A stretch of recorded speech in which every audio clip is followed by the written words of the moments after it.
どうも、こんにちは、デミコでーす。はい。ですね、今日は何をやるかと言いますと、こんなものが、こんなものが久々の、ね、こんなものが出てきて、ついでにこれは何じゃって話なんですけど、いいんですね。これはほどくんです。はい。お試しでちょっと作って、ほどくんですよ。だからまあ、ほどきながらちょっと今日、作りたいものを作ろうかなと思って、で、作りたいものは何かっていうとですね、いや、実はね、今ね、時期的なものでね、いろいろね、ちょっとね、試作してるんですよ。で、その中でね、どうしても必要になってくるものがございまして、はい。で、今日ちょっと、この麻紐を使っ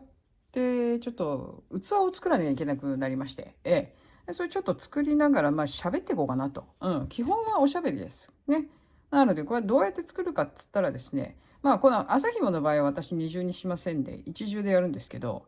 引っ張るの大変なんでね。なので、こうやってやって、まあ適当にどうやってやっていこうかなとちょっと考えながら今8号で今日やりますけどね、こんな感じで、これもちろん国用の普通のやつなんですけど、針は8号使っていきますね。8号でちょっとゆったり編んだ方がいいかな。7号とどっちにしようか迷ったんだけど、まあ今日はちょっと8号でやろうかなと。で普通にちょっと入れてきますけど、6目ね。どういった形でやるかっていうとですね、まあ普通にちょっとしたトレイのようなもの、トレイと言いますか、まあ出来上がったらまあ言いますけども、はい。こんな感じでちょっとね、やっていこうかなと思うんですけど、いや、何を喋るかってね、今日はだってさ、ほら、もうずっと喋りたかったんだけど、ずっとね、どうしようかなと思って、どうしようかなっていうか、まあまあ喋ってなかったことで、1、2、3、4、5、6、はい。で、今回は立ち上がりません。はい、立ち上がらずに、ここじゃなかった、取るの。こっちだ、裏だ。裏をここを取っていくんだわね。ここがこうなってから、ここ取ってきますわ。裏山拾って、ちょっと行くんですけどね。で、何を、違う違う、引き抜くじゃない、引き抜く、普通に編むんですわ。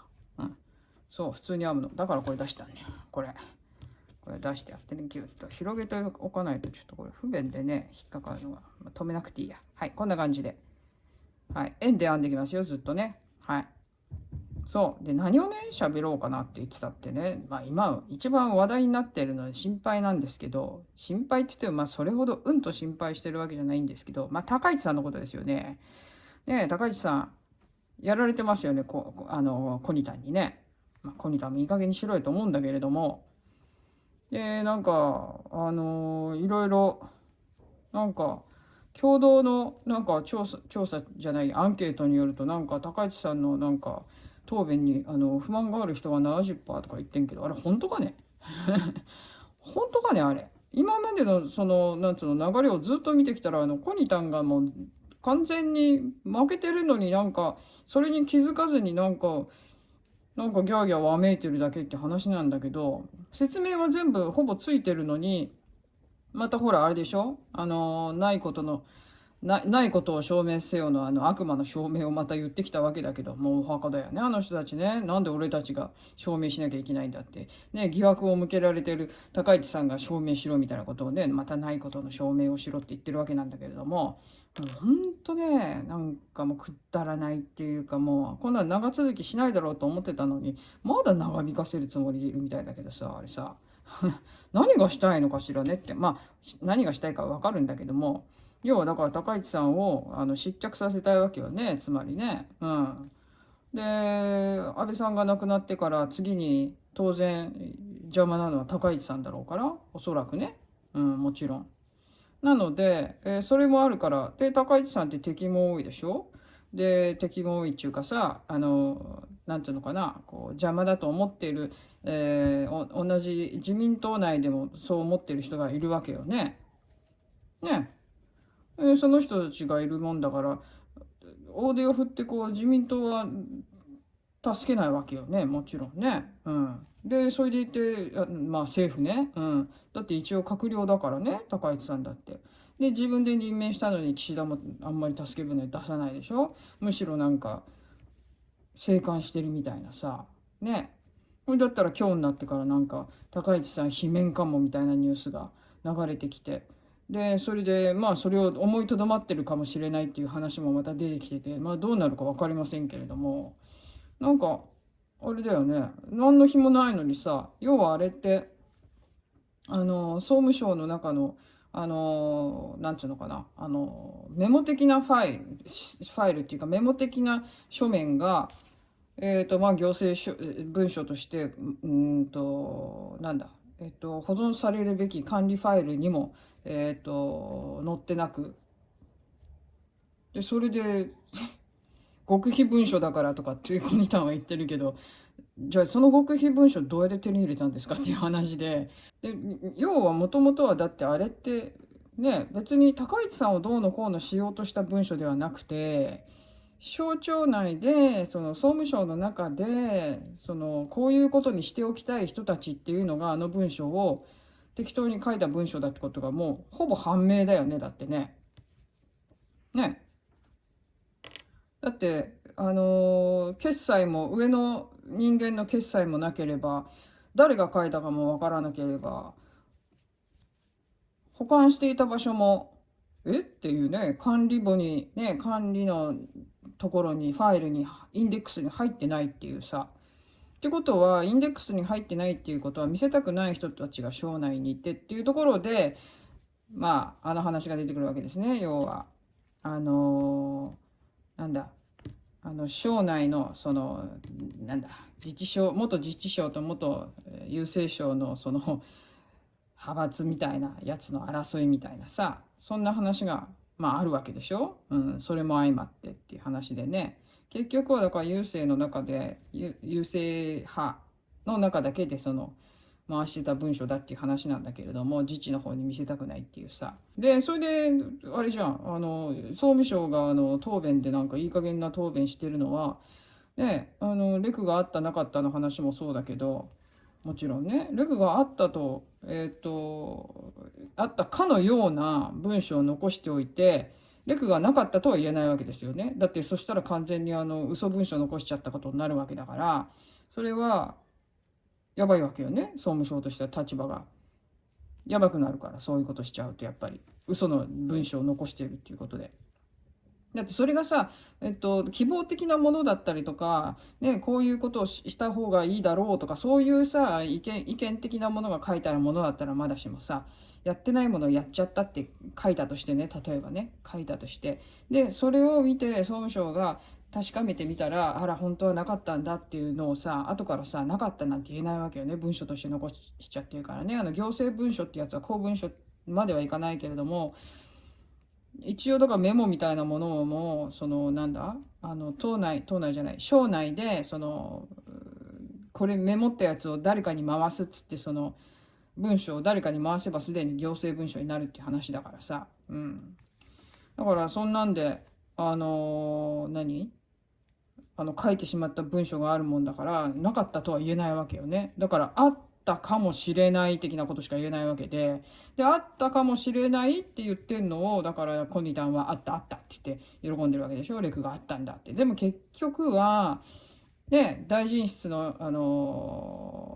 官僚とか、あとなんだ、もちろん高市さん自身の記憶とか、そういうのを照らし合わせたらもうなかったっていう話になったら、記憶にないっていうさ、そんなレクがあった記憶はない。で、もちろんそれがレクがあったんだとしたら、総務省側に絶対証拠は残ってるはずよね。あったことなんだから、どっかにメモがあるはずよね。やったんだっていう。やったかなーみたいなさ、文章じゃなくて。で、今回の文章を作った日付もなければ、誰が書いたかもわからないっていう。まあ、誰が書いたかも分かってるらしいんだけれども、証明がないわけよね。署名が。その異常さっていうのかな。うん。そんなものを残しておいて、だからこれが秘密の、で、第一級の秘密とか行政文書なんだみたいなことをなんかコニタン一生懸命言ってたけど、いやいやいや、一級の機密の文書だったら、それどうやって手に入れたんですかって。公務員法違反ですよ。まず流した人は、国家公務員法第100条違反。そしてそれを受け取ったコニタンは国家公務員法第101条違反ということで、お縄になる可能性あるんですけど、それ自覚して言ってんのかねって話でね。そう。うん。ほんでいい加減な文章作っちゃって、それが表に出ちゃってあわあわしてるんだろうけど、総務省はね。うん。で、高市さんっていうのはさ、あの人全部さ、そういった文章って自分の目で見て、目で通して、で、答弁とかもそうだけど、あの人全部自分でやる人だから、だって法律書ける人だしね。だから全部自分でできちゃう人だから、そういう記憶も確かにそういうレクがあったかないかっていうのは、日付までは覚えてなかったとしても、こういった内容のレクはあったかなかったぐらいはさ、絶対覚えてる人だからさ、まあ、絶対はないって言うかもしれないけど、でも高市さんぐらいだっつってたね。そういうのをまともにその記憶していたり、その自分でちゃんと全部チェックして把握できている議員さんは高市さんぐらいしかいないって言われるぐらいの人なんだからさ、だから選んだ相手が悪かったよねっていう話になるんだけどさ、うん、でそれでね、内容は捏造だって高市さんは言ったわけだけど、じゃあその内容が捏造だったら、捏造じゃなかったらね、議員辞職してもいいみたいな風になったけどさ、それをさ言葉尻捉えてさ、コニタンはさ、その文書が行政文書だったっていうことをもってして、正しかったんだみたいなこと言ってるけどさ、高市さんが言ったのはそこの部分は正しくないって捏造だって言ったわけで、そこの部分が捏造じゃなかったらやめるって言ってるわけで、別にその行政文書がこの全部がさ行政文書じゃなかったらなんて一言も言ってないわけでさ、でもそこをさすり替えすり替えすり替えすり替えでさ、いつものあれだよね、うん、手段ですり替えすり替えで全部そうやってなんだすり替えしてさ、うん、高市さんはこう言ったんだって言ってるけど、いやそんなこと言ってないしみたいなことをさ、もうなんか垂れ流してるでしょツイッターで。うん、頭おかしいんじゃないかと思うよね。なんかここにもツイートは、なんだろうこれはいつのツイートなんだろう。東京新聞とあろうものが、東京新聞ね、はいはいはいはい。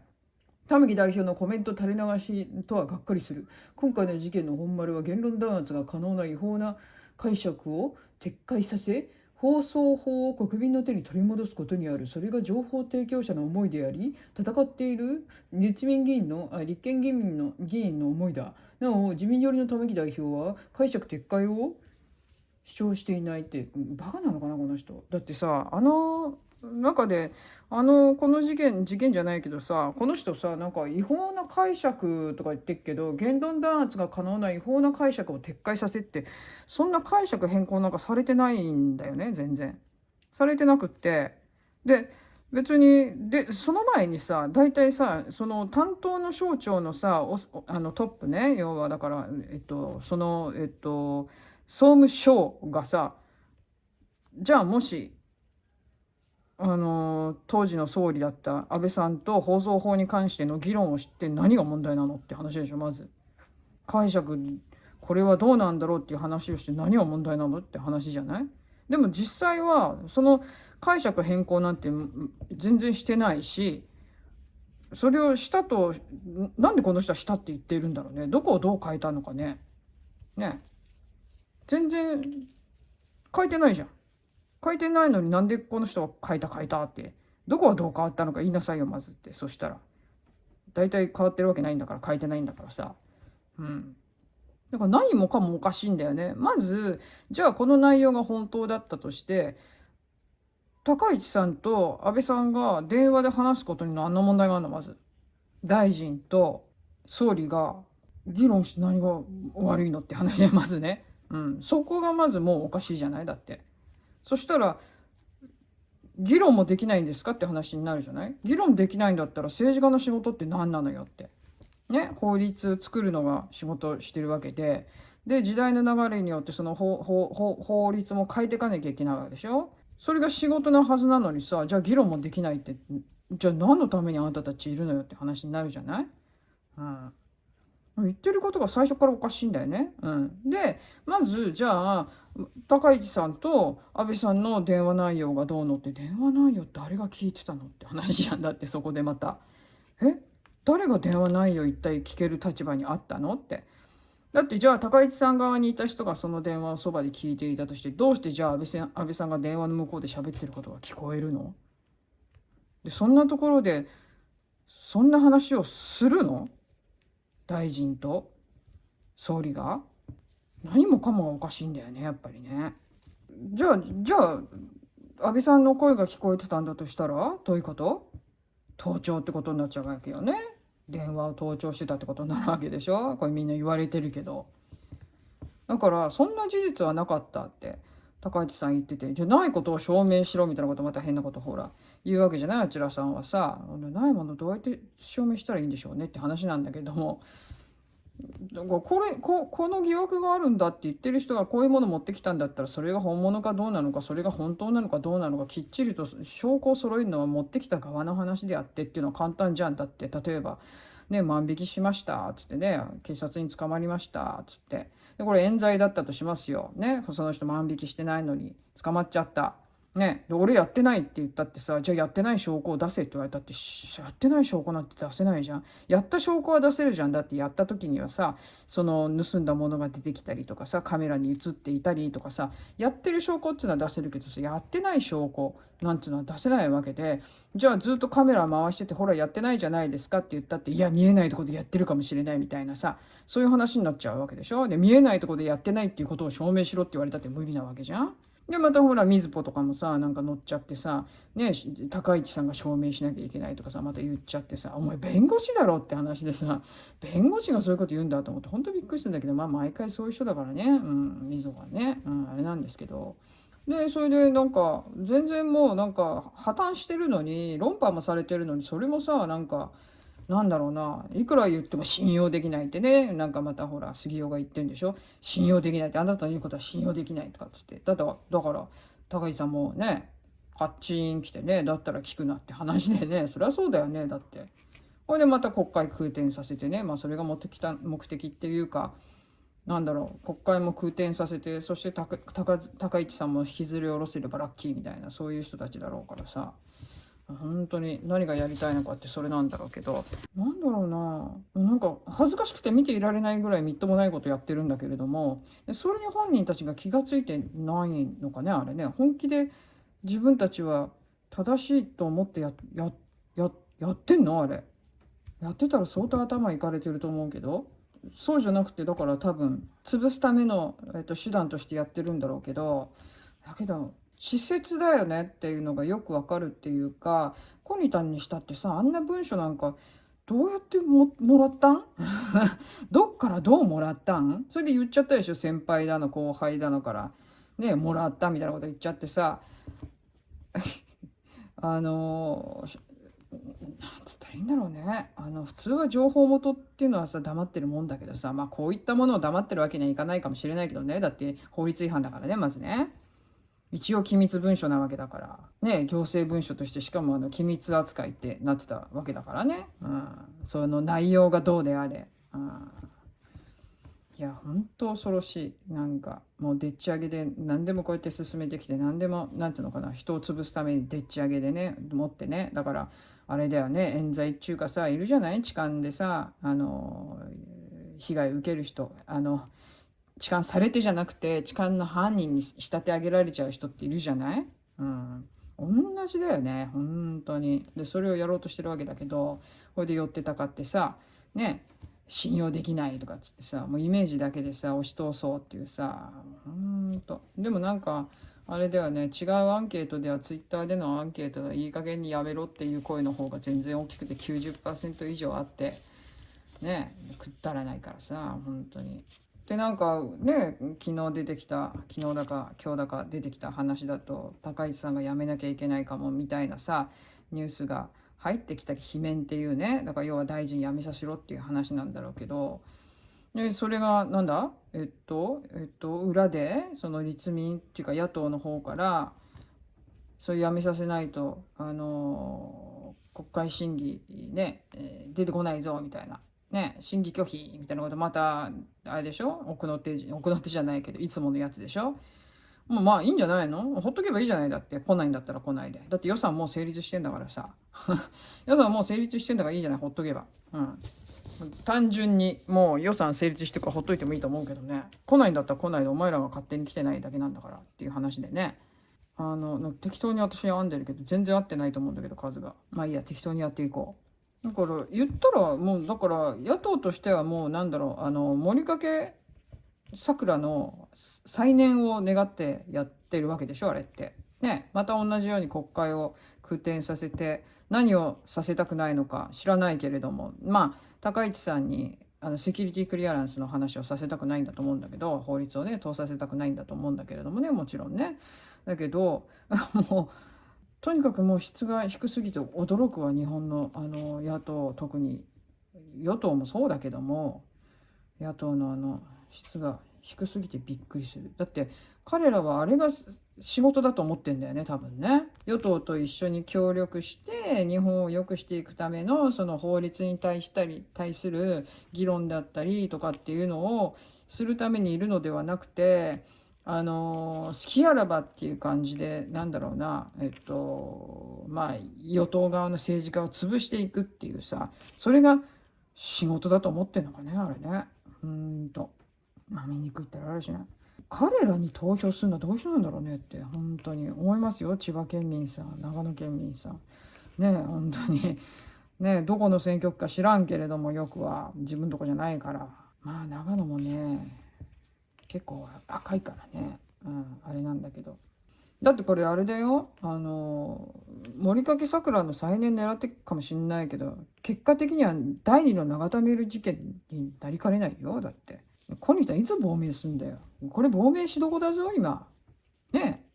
亡命すればいいじゃん。まあ、さっさと消えてって話だから、今回のことはちょっとね、普通に考えたらコニタンの分が悪すぎるんだけれども、本人はそれに気づいてないというか、気づいてるのかもしれないけど、で最後のね天下の宝刀、今やもうあれでしょ、自分のことに対して文句言ってくる人っていうかさ、その対して意見してくる人、違う意見の人はさ、全部誹謗中傷っていうことで訴えてやるって今度言い始めてるわけでしょ。頭おかしいよ本当に。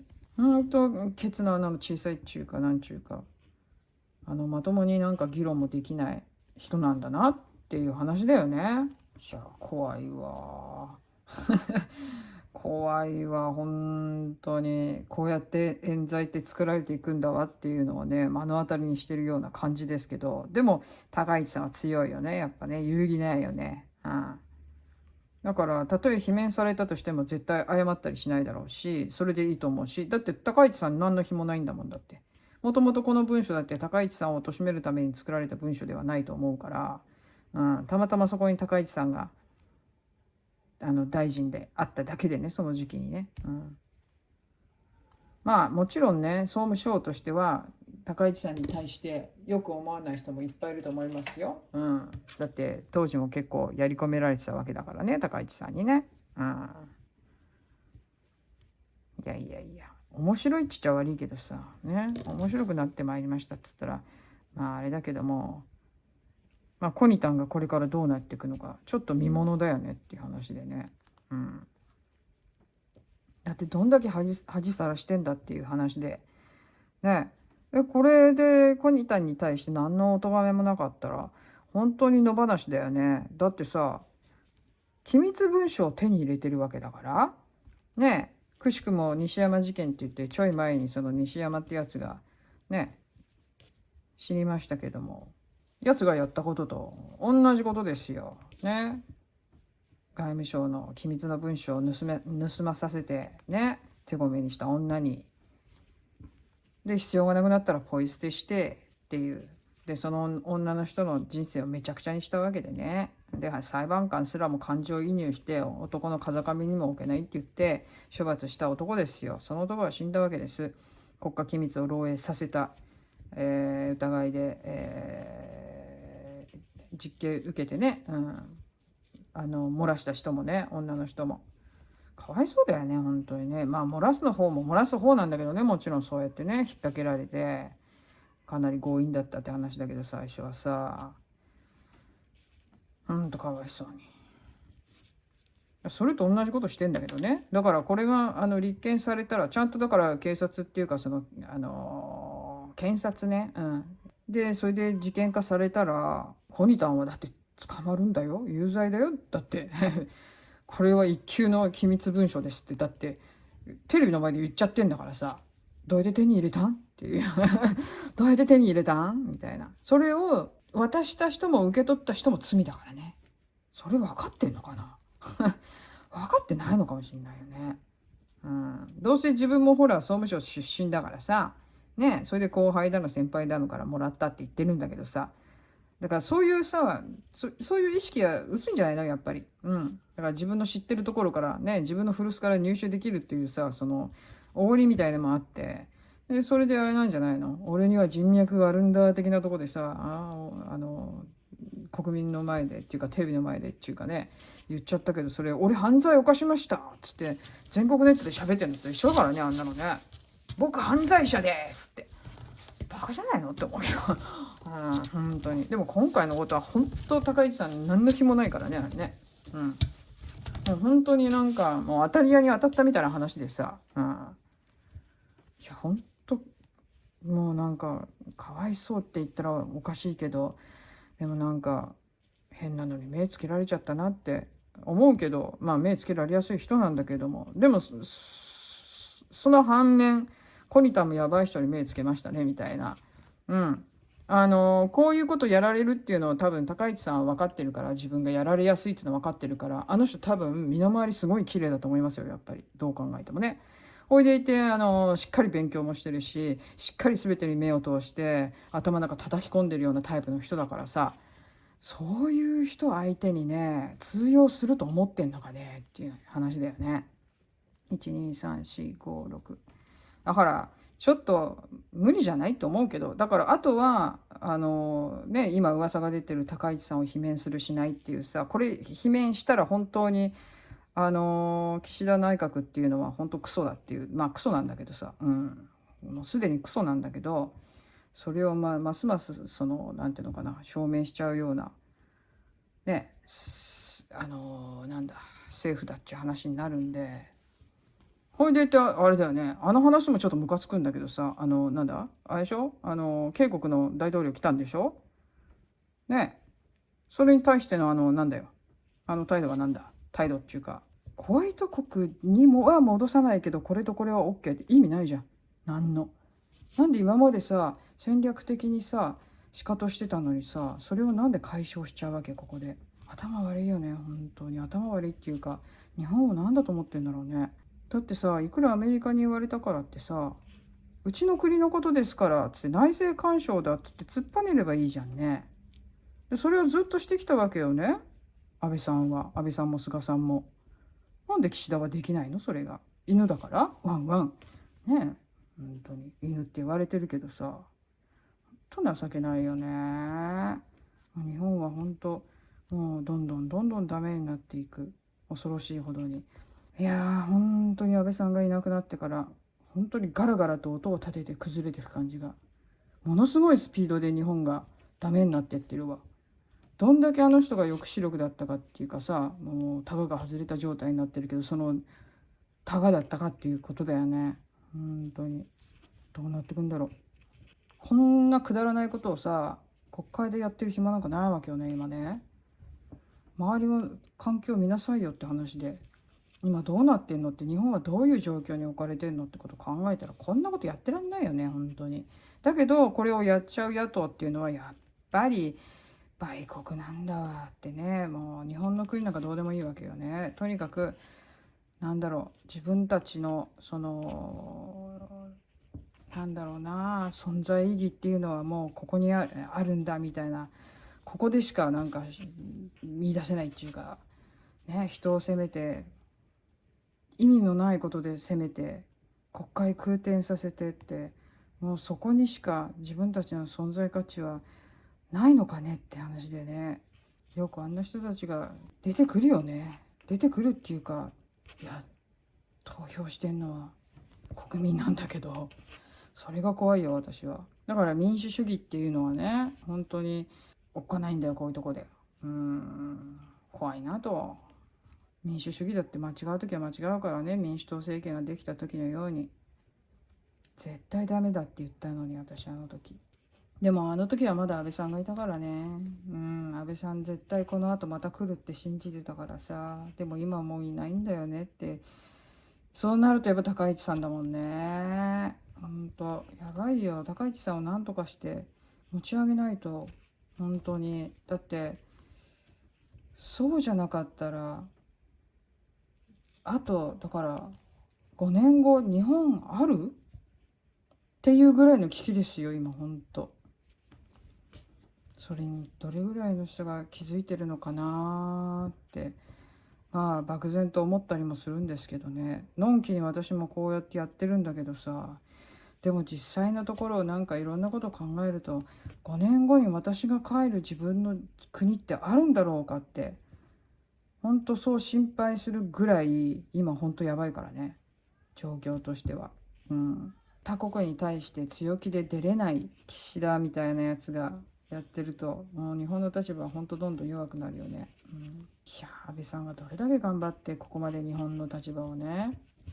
こうなんだろう、世界に示して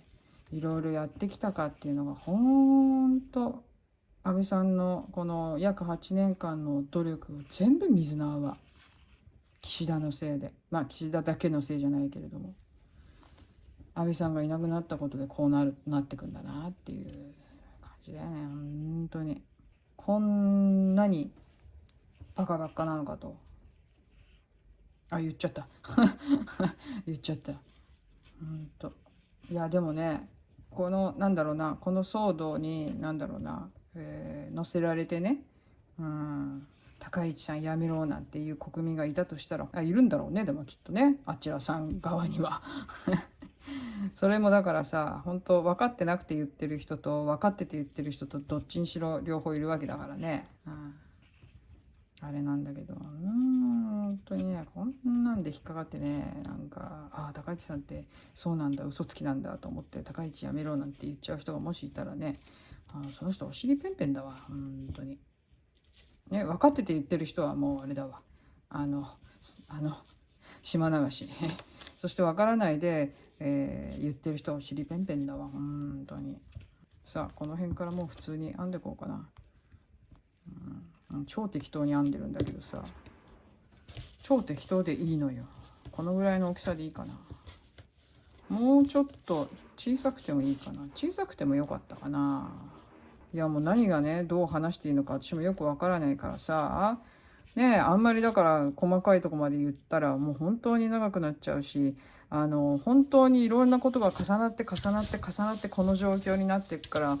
どこから何をどう話していいのか私も整理つかないからさ、だからなかなか話できなかったんだけど、でも一言で言ったら今回のことは本当に高市さんはあれで当たり屋に当てられただけの感じですよ。何のあれもないよ。高市さんには落ち度はない。何の落ち度もない。それを適当に総務省側が作った文書のせいでこういう立場に立たされてるわけで、それをいい加減な文章を作ったってことを総務省は言えないもんだから、ああやってあった可能性が高いみたいな、なんだろう、本当だったらその予定なんて総務省は把握してるはずなんだからさ、出せばさ、そんなレクはなかったとかさ、こういう時にこういったレクがあったっていうのはさ、総務省側で絶対あるはずなのに、それも出てこないでしょ。ほいでいてね、いい加減なことしか言ってないじゃない。限定して言ってないじゃない。こうでした、ああでした、ありませんでした、ありましたっていう言葉はさ、全然言うことなくって、文章の中身もそうだしね、もちろんね。だったらしいとか、そうだったようだとか、そんな文章ばっかりでしょ。ほいでいてね、書いた人も誰だかわからなければ、上の決済も取ってない、管理簿にも載ってない。ね、ほいでいて総務省の言うことはだったと思うみたいな、だと信じているとか、だったと思うっていうね、可能性は高いとか断定してないわけよね。そうとしか言えないわけよね、総務省側としてはね。だってそれ認めちゃったらあれだから、虚偽のことを書いたって、嘘のことを書いたってことになっちゃって、それもまた処罰の対象になるし。で書いた人だから証人喚問すりゃいいわけでしょ。だから要はね、ここに関わった総務省側の人間をさ、国会に招致して喋らせればいいわけじゃん。でもそれもさせないよね。それもまたおかしいよね。だから総務省側としては自分のとこからさ、その処分する人間が出るのも困るわけで、ほいでいてそれ郵政省のね、元郵政省の中で回してた文書だから、結局その省内の郵政省側のさ立場がさ悪くなるのが嫌なわけでしょ。それもあってだよね。それもあるよね。だってね、だって元自治省と対立してるっつうんだからさ、今回のこのチョンボがさ郵政省ね側の人間がやったことで、それがなんていうのかな、自治省側の人間には全然出回ってなかったっていう話で、だからこそ管理名簿に載ってなかったっていう話なんだけど、それ載せるとみんな閲覧できちゃうからっつんでね。でそうなるとまずいからっつって郵政の中だけで回してた文章が出てきて、でそうなると処分されるのは郵政省側の人間になるわよね。そしたらなんか省内で対立してて立場悪くなるわけよね。自治省とね郵政省側の人間と対立してるわけだから。それも嫌なわけでしょ。だからはっきりしたこと言えないわけよね。だからっつって、だから大臣旅行はなかったなんて言うとダメだし、かといってあったとも言えないわけよね。だってあったって言ったらさ、本当はなかったのにあったって言ったら、偽証罪みたいな感じになるわけだし、国会で嘘ついたって話になっちゃうからさ、偽証罪というのか何のか知んないけど。だから総務省としては曖昧な答弁しかできないわよね。本当に。うん。ほんと保身だわ。ね。誰も見に切る人がいないっていう。ここにいたものんきだよね。でもね、本当に自分のやってることがあれで、これで話が通って、自分の望んでるように進むと思ってるのかしらね。審議拒否なんつって言ったって、審議拒否してりゃいいじゃん。ほっとけばいいんだよ、あんなの。あんなんでだからさ、あわあわしてさ、ね、それで言ってじゃあ審議拒否されると困るからなんていうことを考えてどうにかしようっていう風になるから、だからそれが有効になっちゃうわけでしょ。野党にとって審議拒否っていうのがさ、カードになっちゃうわけでしょ。そんなのカードとして使わせないためには、ああ、どうぞ審議拒否するんだったらしてくださいって、こっちは決めることは、決めちゃいますから、こっちで。って言ってね。欠席裁判嫌だったら出てこいよって話でさ。ね。いいじゃん、いないんだったら欠席してる奴らが悪いんだから、はい。じゃあ、こっちでいない間に普通に決めちゃいますね。いる人だけで。っていう話になるわけじゃん、だって。ね。だから、本当そういうのが嫌だったら出てくるしかないからさ。だからいいじゃん、別にほっとけばって。これでいてさ、例えば何かの採決するときにさ、審議拒否って出てこなくて、じゃあ採決しましょうって、強行採決って言われたら出てこないお前らが悪いんだろって話でさ。うん。ほんとそう。何でもそうやって利用して、もうとにかく国会を空転させるため、国会をうまく回らさないためにだけに存在してるような人たちだからさ、今の野党っつうのはさ。だから困っちゃうんだよね。選挙の時にね、どこに投票していいかわからないって。だって自民党がダメダメじゃんって言ったってさ、どこに入れるか入れるとこないじゃんだって。入れるとこないんだよ。だからどうにもならないよねっていう。そしてまた自民がさ、なんて言ったらいいんだ、消極的な投票によって勝っちゃうわけよ。ね。選挙っていうのはやっぱりどうしても投票を入れなきゃいけない。で、投票を入れるとなると、やっぱり消去法で、こいつは絶対嫌だ、こいつは絶対嫌だっつって、切ってって、で、残ったところにしょうがない、ここに入れるかで、だからその状態でも入れるべきなのが選挙であって、で、そうなるとさ、まあ多くの人がどうしても自民党になっちゃったりするわけよね。それでいて勝ったと思われても困っちゃうわけよね。でそれで勝ったと思ってやってんのが岸なわけでしょ、今の現在の。別に岸田さんが勝ったわけじゃないんだけどね。みんな次の高市さんだったりとか萩生田さんだったりとかっていう別の人に期待をしてさ、なんとかつないでくれっていう思いで入れてる人もいっぱいいるわけで、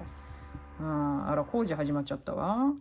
本当にね、今回はね、高市さん助けないと日本沈むよ。完全に沈没だわ。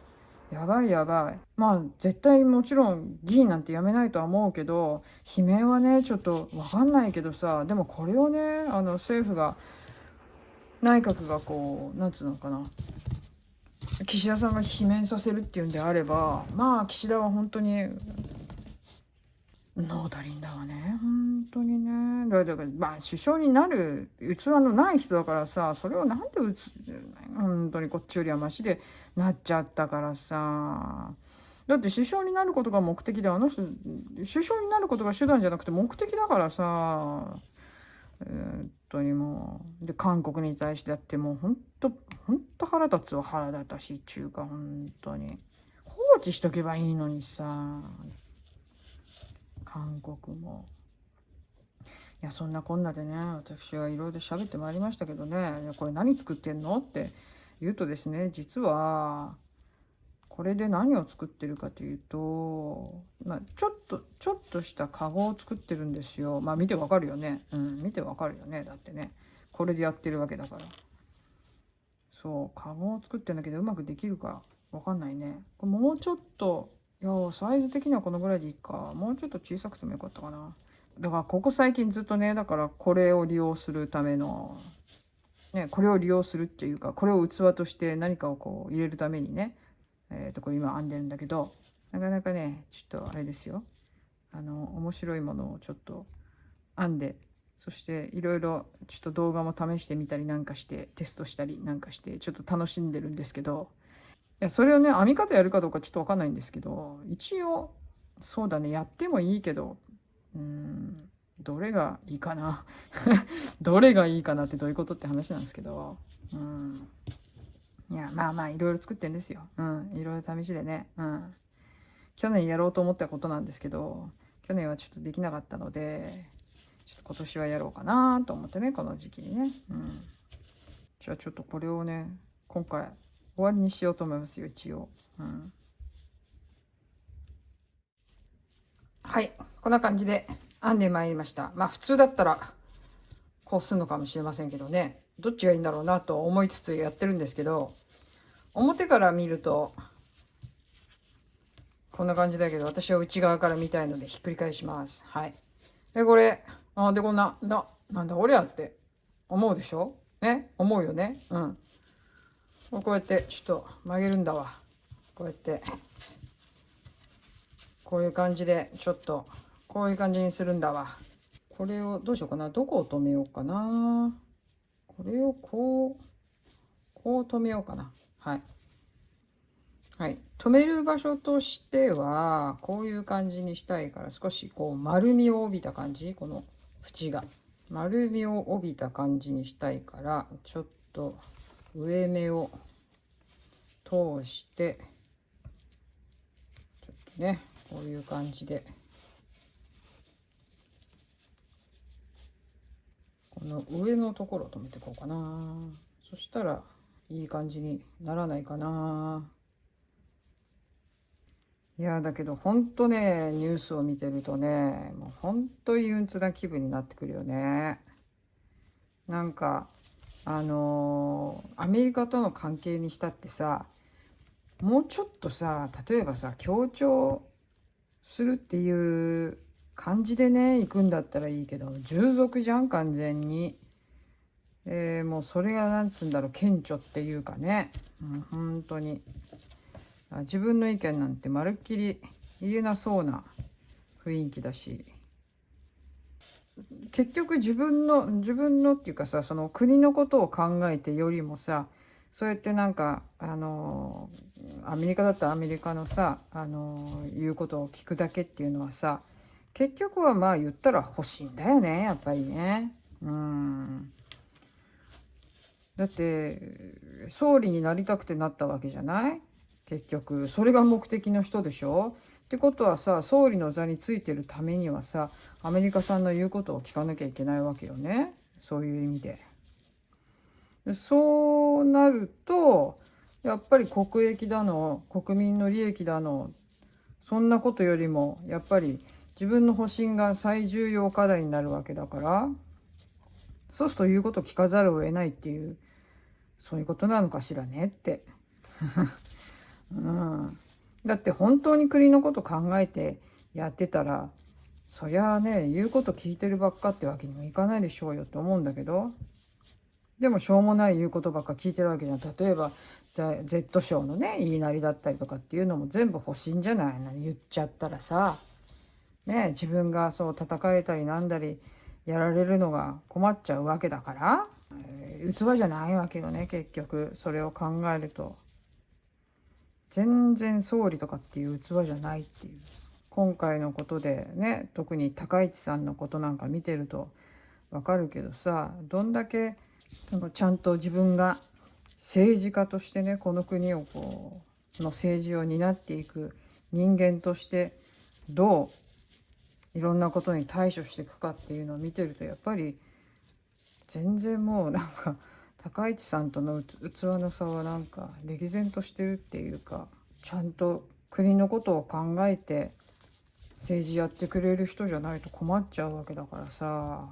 そりゃさ、パーフェクトってわけにはいかないよね。だって私だって安倍さんのやってたことだってね、安倍さんだから全て OK っていうつもりは毛頭ないしさ、ね、安倍さんだってね、どうしても Z 賞の圧力に負けて他にやりたいことがあったから、それをやるためにはね、総理大臣でいなきゃいけないっていうのがあったから、消費税はね上げざるを得なかったわけで。でもそれでも2回延期してるからね、やっぱりね。だから可能な限り先延ばししてさ、やったわけよね。なんか中川翔一さんが死んだ時もさ、あっちゃーって思ったけど、でもそれでもまだいたからね。安倍さんもいたし、他にまだ大丈夫って思ってたけど、だから高市さんを潰さしちゃ絶対いけないわけで、高市さんがこれで潰れたら、あと誰がいるのって萩生田さんか。でもこれ高市さんの次萩生田さん来るからね、やっぱりね。萩生田さんもだってもうすでに狙われてるし、もちろん早いとこね、何度かその辺らの世代の人たちとかさ、ごそっといなくなってさねえ、そんなこと願ってもあれなんだけど。はい、こんな感じで、止めてきてますが、もう少しで終わるかな。もう少しだね。さあ、これが何なのかって話ですよね。ねえ。いや、何なのかって、季節はもうね、春ですよ、もう少しで。ね、もう少しってかもう春だわ。ねえ。この時期ってのは何があるかって話なんですよ。ねえ、この時期何がありますか？春休み？いや、春休みだよ。春休みだけど、そうじゃなくて、フランスはだね、この時期はね、まあ欧米かな、まあそうだな、キリスト教の国って言ったらいいのかな。うん。この時期もう少しでイースターですね。イースターのことをフランス語ではパックと言います。はい、パック。はい。その時期がやってきます。はい。まあ私あんまり関心もないんですけど、全然ね。うん。でも去年やろうかなと思ってやらなかったんで、今年はやろうと思って、で時期が来たんで、よし、じゃあそれやるかと思ってちょっと手をつけ始めたんですけど、何か必要になってくるものがありますね。パックっていうかなんだ、イースターね、イースター。あ、一周した。よし、終わりだ。はい、終わりました。これで一周したので、こういう感じで止まりましたよ。ここがちょっと縁がね、こんな感じで太くなっていいんじゃない？なんとなくちょっぴし狙った感じにはなったかな。よし。はい、こんな感じでいいと思います。超適当です。はい、こんな感じ。はい。なんだと思いますか、これ。ね。ここに何を入れるかって言いますとですね、まあ、こんなもんとかね、こんなもんとかね、こういう感じでね、こういう感じで、はい、こうか。パックでございます。はい。卵でございます。こんな感じで入るわけでございます。はい。これまだね、作ってる途中です。いろいろ細工がしてあります。はい。それのね、ちょっとね、予告編だけ。これを実際にやるのは、あれかな、パックのね、いろんなことをやるのは、もうちょっと後になると思いますけど、今年の、イースターは4月の9日っつってたかな。もうちょっと後なんですよ。今準備中です。はい。こんな感じで準備中です。はい。なのでね、皆さん、ちょっと、こんな感じで今日は、これをね、とりあえず準備として作ってみましたけれども、今日はね、別に作るのがあれじゃなくて、喋るのがメインですから、この辺はね、またおいおいやってきます。まだ増えてきますよ、これ。まだまだ増えてきます。はい。ちょっと入りきらんな。入りきらんなって感じなんですけど、まあちょっといろいろ考えてることがあるんで、これはおいおいやっていこうと思いますよ。はい。というわけでございます。いや、今日はとにかくね、喋ろうと思ってね、カメラ回しましたけれども、はい。そんなわけでね、私はね、非常にね、あれです。憤ってますし、なんかがっかりだし、もうなんか、ね、これから春になって、ね、桜ももう咲いてて、気分がいいシーズンのはずなのに、なんかドヨーンとした気分なんですけど、まあ、そんな感じですけれども、希望を捨てないでね、この先、また見ていきたいと思いますよ。日本のことも世界のことも。まあフランスもいろいろありますからね、はい、いろいろ話したいこともありますけれども、まあそんなわけでね、今日はこんな感じでやってきました。っていうか喋ってきました。というわけでここまで皆さんお付き合いいただきましてどうもありがとうございました。ということでね、はい。じゃあ、これからまたこいつらを増やしていこうと思います。はい。というわけで本日はここまで。じゃあまた、すぐに、お会いしましょうということで、じゃあ、さよなら。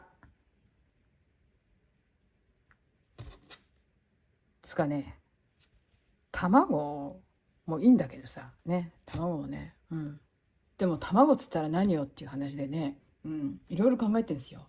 で、パックっつったら何が出てくるかっていうとね、まあ、卵もそうなんですよ。もちろんね、卵、ひよこ、そして、まあ、こっちではチョコレートもよく食べるわけですけれども、ね、もちろんね、チョコレート。それ以外に何がね、出てくるかっていうと、うさぎの置物なんですよ、実は。はい。うさぎの置物なんですよ。でね、前回、この人たち、ね、ラブラブですよ。ね、ラブラブ。相変わらずラブラブですよ。ね、この人たち。ね、4月の9日って言ったら今から何週間後かな。何週間後だ。ね、3週間後ぐらいかな。ね、あら、もしかしたら。なんてね、ちょっと期待もしてたりするんですけど、はい。パックにはね、うさぎも必需品なんです、実は。はい。というわけでございます。はい。期待